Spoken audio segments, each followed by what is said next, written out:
ধনু রাশি কালপুরুষের রাশিচক্রের নবম রাশি হলো ধনুরাশি, যার অধিপতি গ্রহ হলো দেবগুরু বৃহস্পতি।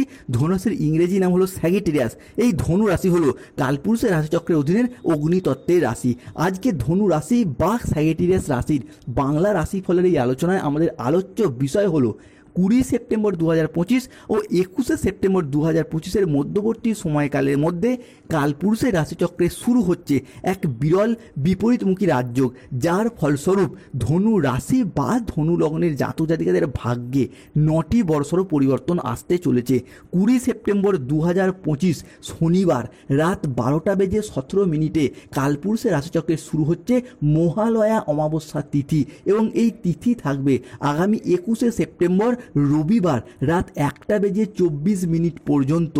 কালপুরুষের রাশিচক্র অনুসারে এর শুভক্ষণ কিন্তু আগামী 15ই অক্টোবর পর্যন্ত রাশিচক্রে থাকতে চলেছে।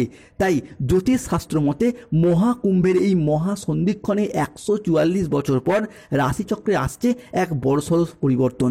জ্যোতিষ পরশরীয় সিদ্ধান্ত মতে এই মহালয়া অমাবস্যার দিন থেকেই রাশিচক্রে শুরু হচ্ছে এক বিরল বিপরীতমুখী রাজযোগ। এই বিশেষ দিন থেকেই সূর্য, চন্দ্র, পৃথিবী একই সরলরেখায় অবস্থান করবে এবং সৃষ্টি হবে ত্রিগ্রহী যোগ। এরই সাথে দেবগুরু বৃহস্পতি আপনার রাশিতে পঞ্চমী দৃষ্টি প্রদান এবং আপনার রাশির রাশিপতি বৃহস্পতি তিনি মঙ্গলের সাথে মিলিত হয়ে সৃষ্টি হবে নবপঞ্চম মালব্য যোগ, যার জন্য আজ থেকে আগামীর সময়কাল পর্যন্ত সময়টির গুরুত্ব বেড়েছে প্রচুর। শাস্ত্র মতে শরতের এই অমাবস্যা বা আশ্বিনের এই অমাবস্যাকে বলা হয় মহালয়া অমাবস্যা। 2025 এই মহালয়া অমাবস্যা ধনু রাশির সাপেক্ষে একদিকে যেমন সৃষ্টি হচ্ছে নবপঞ্চম মালব্য যোগ, ঠিক তেমনি শনি ও বুধ একত্রে মিলিত হয়ে তৈরি করছে অর্ধকেন্দ্র যোগ। এর প্রভাবে ধনু রাশি বা ধনু লগ্নের জাতক জাতিকাদের উপর কিছু ইতিবাচক প্রভাব পড়তে চলেছে। এতদিন ধরে গ্রহের গোচরে ভাগ্যের পরিহাসে ধনুরাশির জাতক জাতিকারা যে কষ্টটা পেয়ে এসেছেন, ধনুরাশির জাতক জাতিকারা এত কষ্ট বোধহয় আগে কখনোই পাননি। বিগত কয়েক মাস ধরে চারিদিক থেকে একটা দম বন্ধকর পরিস্থিতির সৃষ্টি হয়েছে। সমস্ত দিক থেকে দেওয়ালে পিঠ ঠেকে যাওয়া অবস্থার মধ্য দিয়ে যে যাচ্ছিলেন, এবং এসবের মাঝেও আপনারা যে একটু সুখের, একটু স্বস্তির, অক্সিজেনের অভাব বোধ করছিলেন, সেটা বোধহয় নতুন বছর 2025 সালে দাঁড়িয়ে সেপ্টেম্বর থেকে আগামী 15ই অক্টোবর সময়কালের মধ্যে ধনুরাশির মানুষদেরকে সম্পূর্ণরূপে জিরো থেকে হিরো বানিয়ে দেবে। তাই 20 সেপ্টেম্বর এবং 21 সেপ্টেম্বর এই মহালয়া অমাবস্যা তিথি থেকে আগামী 15ই অক্টোবর সময়কালের মধ্যে ধনুরাশির জাতক জাতিকাদের জীবনে ঘটতে চলা প্রথম ভবিষ্যৎবাণীটি হলো এই সময়কালের মধ্যে ধনুরাশির মানুষরা অর্থ উপার্জনের নতুন নতুন রাস্তা খুঁজে পাবেন। যে কোনো জায়গায়, যে কোনো ক্ষেত্রে বন্ধু বান্ধব, আত্মীয় স্বজন, কুটুম্ব বা যোগাযোগের মারফত অর্থ উপার্জন কিংবা মুনাফা লাভের নতুন নতুন রাস্তা খুঁজে পাবেন। যারা কোনো কাজের ক্ষেত্রে কাজ ছেড়ে দিয়ে বাড়িতে বেকার বেরোজগার বসে রয়েছেন, তাদের ক্ষেত্রে নতুন কর্মসংস্থান হবে, কিংবা পুরাতন সেই কাজের জায়গাগুলো থেকে নতুন নতুন কাজের অফারও আসতে পারে। ধনুরাশি বা ধনু লগ্নের ক্ষেত্রেও দ্বিতীয় পরিবর্তন হলো বুধের পক্ষ থেকে। এই সময়কালের মধ্যে গ্রহের যুবরাজ বুধ ধনু রাশির সাপেক্ষে সৃষ্টি করছে অর্ধকেন্দ্র যোগ। গ্রহের যুবরাজ বুধকে ধনু রাশির সাপেক্ষে বুদ্ধির কারক গ্রহ, শিক্ষার কারক গ্রহ এবং শিক্ষণের কারক গ্রহ হিসেবে বিবেচনা করা হয়, যার মারফত পড়াশোনা, উচ্চশিক্ষা কিংবা কম্পিটিশনমূলক পড়াশোনার ক্ষেত্রে এগিয়ে যাওয়ার পথে অনেকটা শুভ পরিবর্তন, অনেকটা অনুকূল পরিবর্তন আসতে চলেছে। পড়াশোনার জায়গায় ধনুরাশির জাতক জাতিকারা নিজেদের কোয়ালিটি এবং যোগ্যতা অনুযায়ী সঠিকভাবে সফলতাগুলিকে অর্জন করতে পারবেন। সেটা স্কুল কলেজ লেভেলের পড়াশোনা হোক, মাধ্যমিক উচ্চ মাধ্যমিক লেভেলের পড়াশোনা হোক, কিংবা নানা রকম প্রতিযোগিতামূলক পড়াশোনার ক্ষেত্রে অনেকটাই এগিয়ে যেতে সাহায্য করবে, যার মারফত দীর্ঘদিন পর পরিশ্রমের বা মেহনতির ফল ধনু রাশির মানুষরা বা স্যাগিটেরিয়াস রাশির মানুষরা এরপর প্রাপ্ত করতে পারবেন। ধনুরাশির ক্ষেত্রে পরবর্তী পরিবর্তনটি হলো গ্রহের যুবরাজ বুধকে কেন্দ্র করেই। গ্রহের যুবরাজ বুধকে আমাদের স্বাস্থ্যের অধিপতি হিসাবেও বিবেচনা করা হয়, যার মারফত স্বাস্থ্যগত দিক থেকে একটা ডেভেলপমেন্ট এটা আমরা বৃদ্ধি পেতে দেখতে পাওয়া যাবে। হঠাৎ অসুস্থ হয়ে যাওয়া, দুর্ঘটনার কবলে পড়ে যাওয়া কিংবা দীর্ঘদিন ধরে শরীরের যে রোগ বাসা বেঁধেছিল সেই জায়গার সমস্যাগুলি এরপর অনেকটাই দূর হয়ে যাবে।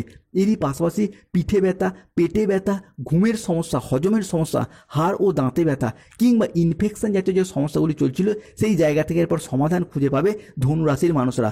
আপনার রাশির ক্ষেত্রে পরবর্তী পরিবর্তনটি হলো দৈত্যগুরু শুক্রাচার্য বা শুক্রদেবের পক্ষ থেকে, কারণ শুক্র বর্তমানে আপনার রাশিতেই অবস্থান করছে এবং 2025 সালে দাঁড়িয়ে 20 সেপ্টেম্বর, 21 সেপ্টেম্বর এবং 22 সেপ্টেম্বর থেকে আগামী 15 অক্টোবর শুক্র ধনুরাশির জন্য হতে যাচ্ছে তুঙ্গি, যার ফলস্বরূপ আপনার পঞ্চমে, নবমে এবং চতুর্থ ঘরের ত্রিকোণপতি হিসাবে ভীষণ উন্নতি ঘটাবে 2025 সেপ্টেম্বর, অক্টোবর এবং নভেম্বর মাস পর্যন্ত। কারণ ধনু রাশির জন্য ভাগ্যের মালিক হতে যাচ্ছেন দৈত্যগুরু শুক্রাচার্য। এর ফলস্বরূপ লাক্সারিভাবে জিনিসপত্র কেনা, বাড়ির কোনো প্রয়োজনীয় জিনিস বা শখের জিনিসপত্র কেনার জন্য শুভ পরিবর্তন থাকতে চলেছে। বিশেষত দীর্ঘদিন ধরে কোনো বাড়ি তৈরি, গাড়ি কেনা কিংবা সম্পত্তি ক্রয় বিক্রয়ের যে অপেক্ষায় ছিলেন, 2024 সালে যেই সমস্ত স্বপ্নগুলি আপনারা পূরণ করতে পারেননি, 2025 সালে লাক্সারিভাবে সেই সমস্ত স্বপ্নগুলি পূরণ হবে। অন্যদিকে অফিসের বস বা ঊর্ধ্বতন কর্মকারীরা আপনার কাজে খুশি হবে, আপনার প্রশংসা করবে। প্রতিযোগিতামূলক পরীক্ষায় নিজেদের প্রচেষ্টা অনুযায়ী এবার ভালো ফলাফল অর্জন করতে পারবেন। স্বাস্থ্য সংক্রান্ত বিষয়ে অস্থিরতা কমবে এবং সুস্বাস্থ্যের অধিকারী হতে পারবেন। অন্যদিকে মা লক্ষ্মী এবং ধনরাজ কুবেরের আশীর্বাদে পরিবারের আর্থিক সমস্যা মিটবে। ভাঙন লাগা সম্পর্কগুলিকে গুছিয়ে নেওয়ার সময় এসেছে এরপর ধনু রাশির জন্য। অন্যদিকে যারা গোপনে প্রেম করছিলেন তাদের প্রেমের ক্ষেত্রে পারিবারিক স্বীকৃতি প্রাপ্তির পূর্ণ সম্ভাবনা দেখতে পাওয়া যাবে। নতুন কোনো বন্ধু আসবে জীবনে, তার সাথে ঘনিষ্ঠতা অনেকটাই বৃদ্ধি পাওয়ার সম্ভাবনা আগামী সময়কালের মধ্যে আসছে।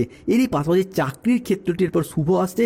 ধনু রাশি বা ধনু লগ্নের চাকরির জায়গায় এরপর সুপ্রশস্ততা বৃদ্ধি পেতে দেখতে পাওয়া যাবে। যারা অনলাইন বা সোশ্যাল মিডিয়ায় কোনো কাজবাজের সাথে যুক্ত রয়েছেন তাদের ক্ষেত্রে কিছু পজিটিভ অ্যাক্টিভিটি বা গ্রোথ আগামী সময়কালের মধ্যে আমরা বৃদ্ধি পেতে দেখতে পাবো। পরবর্তী পরিবর্তন হলো বৃহস্পতির ট্রানজিট। এই সময়কাল থেকে দেবগুরু বৃহস্পতি আপনার একাদশ ভাবটিকে নিয়ন্ত্রণ করবে, যা আপনার ধন ও লাভের অধিপতি, অর্থাৎ ধনেশ ও লাভেশ ভাবে দৃষ্টি প্রদান করতে চলেছে, যার মারফত যে কোনো পেশাদারি কাজকর্মের জায়গায় উন্নত লাভজনক পরিস্থিতির সৃষ্টি হবে। আপনি যেই পেশার সাথেই যুক্ত থাকুন সেই জায়গায় উচ্চ পদ, সম্মান এবং প্রশংসার অধিকারী বা অধিকারিণী হয়ে উঠতে পারবেন। অন্যদিকে এই সময়কালের মধ্যে কর্মফলদাতা গ্রহ শনি মহারাজ বুধের সাথে ট্রানজিটের ফলে কর্মের জায়গায় বেকারত্ব ঘুচবে, নতুন পথের দিশা খুঁজে পাবেন। 2025 সালে সেপ্টেম্বর, অক্টোবর এবং আগামী নভেম্বর মাসের মধ্যে কর্মের জায়গায়, চাকরি প্রাপ্তির জায়গায়, কর্মসংস্থানের জায়গায় ধনুরাশির মানুষদের এরপর খুব উন্নতি লক্ষ্য করতে পারবেন। এরই পাশাপাশি কেরিয়ারের জায়গায় যেমন বড়সড় লাভ আসছে, ঠিক তেমনি ব্যবসার জায়গায় থাকছে সুদূর প্রসারী শুভ পরিবর্তন। সে আপনি যেই ব্যবসার সাথেই যুক্ত থাকুন, import export business, offline online business কিংবা কোনো মুদিখানা দোকান, কাপড়ের ব্যবসা, ওষুধের ব্যবসা, কোনো ধাতব ব্যবসা, সেলাই বুনাই, কোনো রকম ফুড বা প্রোডাক্ট ডেলিভারি, যে কোনো ব্যবসার সাথে আগামী সময়কালটা এগিয়ে যেতে পারবেন। পরবর্তী ক্ষেত্রে এখন আপনাকে পিছনে টেনে ধরার মতো আর কোনো শক্তি কাজ করবে না, কোনো শত্রুতা, কোনো বাধা আপনাকে আর আটকাতে পারবে না। আপনি যেদিকে যাবেন সেদিকেই উন্নতির আলো জ্বলতে শুরু করবে। আপনার চারপাশের মানুষজন আপনার নেতৃত্ব, আপনার ব্যক্তিত্ব মেনে নেবে। এটি সেই সময় যখন ভাগ্য নিজেই এগিয়ে এসে আপনার সৌভাগ্যের কড়া নাড়বে। আগামী দিনগুলিতে জীবনে একটি বড় ঝড় আসতে চলেছে। এই ঝড় তাদের জন্য যারা আপনাকে টেনে নিচে নামিয়ে দেওয়ার চেষ্টা করেছিল, আপনার দুর্নাম করেছে কিংবা আপনার বিনাশ করতে চেয়েছিল। এই ঝড় তাদের বিনাশের কারণ হতে যাচ্ছে। এখন আপনার সৌভাগ্য আপনার জন্য অপেক্ষা করছে শুভ দিনের জন্য। আপনার জীবনে এরপর আসতে চলেছে আপনার পরিশ্রমের ফল, আপনার সংগ্রাম, ধৈর্য সব কিছু থেকে এরপর ফল প্রাপ্ত করতে পারবেন। আপনার বিরুদ্ধে হওয়া প্রতিটি চাল, প্রতিটি ষড়যন্ত্র, প্রতিটি প্রতারণা এখন বিপরীতমুখী হয়ে আপনার শত্রুদের ধ্বংস করবে। এরপর আসে সূর্যের গোচর। অন্যদিকে সূর্য তথা রবিকে আমাদের কর্মজগতের সাফল্য, গুরুজনদের সাথে সুসম্পর্ক এবং ব্যবসায়িক সিদ্ধান্তের কারগ্রহ হিসাবে বিবেচনা করা হয়, যার মারফত প্রথমত বাবা মায়ের সাথে সন্তানদের সম্পর্কের ক্ষেত্রে যে মনোমালিন্য চলছিল সেই জায়গায় সমস্যা মিটে যাবে, কিংবা শ্বশুর শাশুড়ির সাথে ছেলে বৌমার বা পরিবারের অন্যান্য মানুষজনদের সম্পর্কের জায়গায় সমস্যা চলছিল সেইগুলি মিটে যাবে। দ্বিতীয়ত ব্যাংকিং এবং ফাইন্যান্স সেক্টরে যারা ঋণের জ্বালায় জর্জরিত ছিলেন সেই জায়গার পরিস্থিতি যেমন মিটবে, তা এমনি যারা এই ব্যাংকিং বা ফাইন্যান্স সেক্টরে কাজের সাথেও যুক্ত রয়েছেন, কাজের যে চাপ বা টার্গেট পূরণের লক্ষ্যমাত্রা চলছিল সেইগুলিও মিটে যেতে দেখতে পাওয়া যাবে। আগামী সময় সময়কালের মধ্যে নানা দিক থেকে লাভ দেখতে পাবেন। অংশীদারি ব্যবসায় তুমুল লাভজনক পরিস্থিতি থাকছে। বিদেশি সংস্থাগুলির সাথে যোগাযোগ বৃদ্ধি পাবে, বিদেশে কর্মের সুযোগ বৃদ্ধি পাবে। জীবনসঙ্গীর সাথে, পরিবারের মানুষজনের সাথে কোথাও ঘুরতে যাওয়ার সুযোগ সুবিধা আসছে। আচমকা কোনো জায়গা থেকে, ফাটকা জায়গা থেকে লটারি প্রাপ্তি সুযোগ সুবিধাগুলিকে প্রাপ্ত করতে পারবেন। আপনাদের লটারি কাটার শুভ সংখ্যাগুলি থাকতে চলেছে 14, 34, 37, 58, 62, 88, 24, 009, 007, 93, 22, 51, 69, 63 এবং 42। কর্মক্ষেত্রে কাজের যে চাপ বা টার্গেট পূরণের লক্ষ্যমাত্রা ছিল সেইগুলি বেশ কিছুটা কমতে চলেছে। সম্পত্তি সংক্রান্ত বিষয়ে দীর্ঘদিনের অমীমাংসিত বিষয়গুলি এরপর সুসম্পন্ন করতে পারবেন। এরই পাশাপাশি 21শে সেপ্টেম্বর মহালয়ার পূর্ণতিথি থেকে চন্দ্রের ট্রানজিটে যারা দীর্ঘদিন ধরে গাইনো সমস্যায় ভুগছেন বা নবদম্পতি সন্তান ধারণের প্ল্যান পরিকল্পনা করেছেন তাদের মুখের পর হাসি